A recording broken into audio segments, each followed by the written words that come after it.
Well, welcome back to another GovCon365 Snacktime Snippet session. I'm Mark Lahart, and with me is Paul Skirpsky. And today we're going to be talking about Business Central and the capabilities around planning and the production process.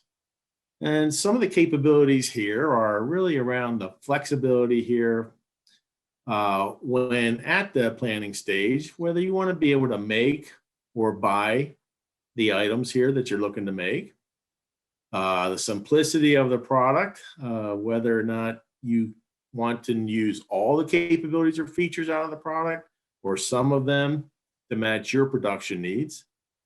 And then there's advanced capabilities for barcode and scanning to help you in your shop floor and managing inventory and inventory control.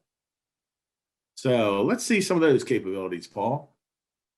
Excellent. Thanks, Mark.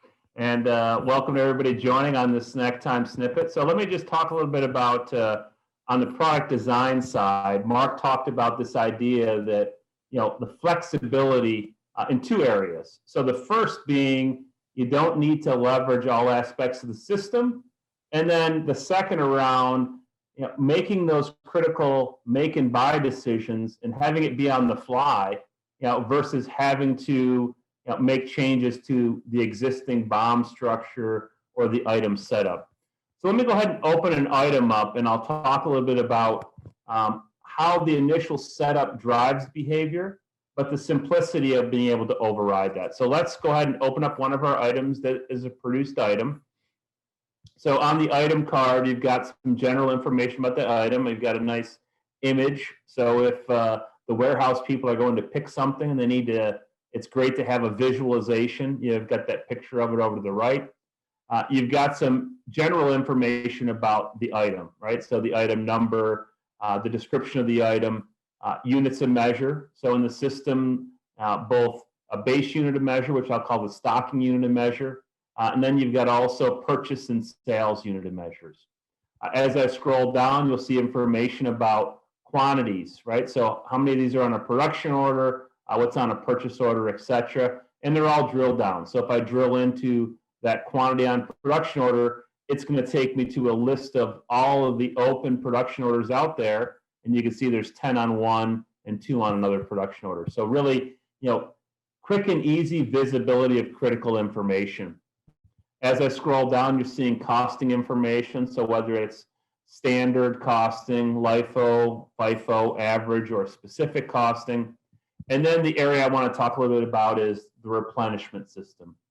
So this is our default replenishment system. So in this case, this is a produced item, but you could have items that are purchased, transfer from other locations, or assembly. When it is produced, I don't need to identify certain other fields, but if it was purchased, I could identify who the preferred vendor is. If the vendor gives it an alternate part number, we need to send that part number that the vendor calls it.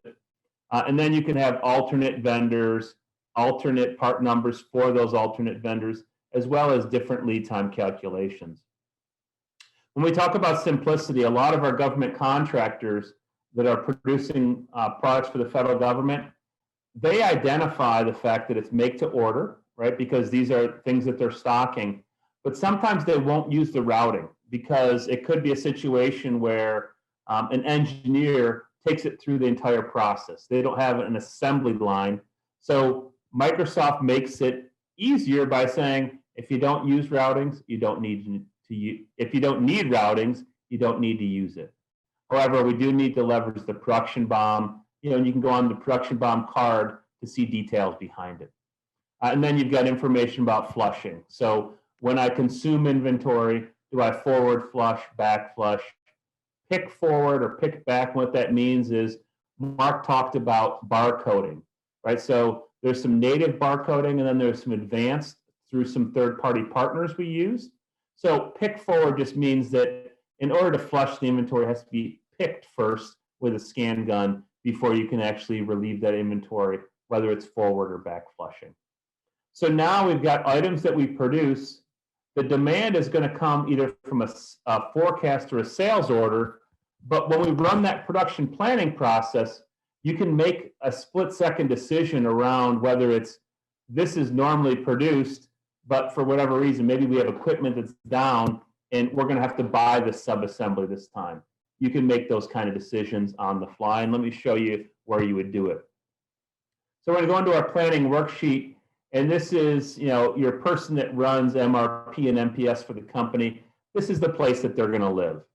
So what I'll do is I'll run what's called the Regenerative Plan, and the first thing it's asking me is, what is the calculation? Am I going to run it for both my master production schedule and material requirements planning, and what is my planning horizon?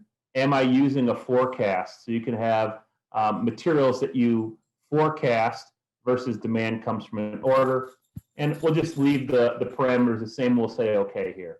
And what's going to happen is the system is going to identify for me what needs to happen, right? So you're going to see that you've got new production orders that are required. And then over to the right, you'll also see that you've got certain orders that are going to be purchased. So this replenishment system default, this is the place I can override it. So I can actually make a decision that instead of producing this item, I could purchase it or vice versa. And then finally, once I decide that we're going to go ahead and we're going to accept these action messages, right? So let's just pretend that, we'll just pick a couple of them that we're going to accept the action message and take it to the next step. And then what would happen is we would go ahead and take that to the final phase and carry out the action message. And when we do carry out the action message, we have the ability to convert the production order into either a planned or a firm planned production order. And then the same concept on the assembly orders.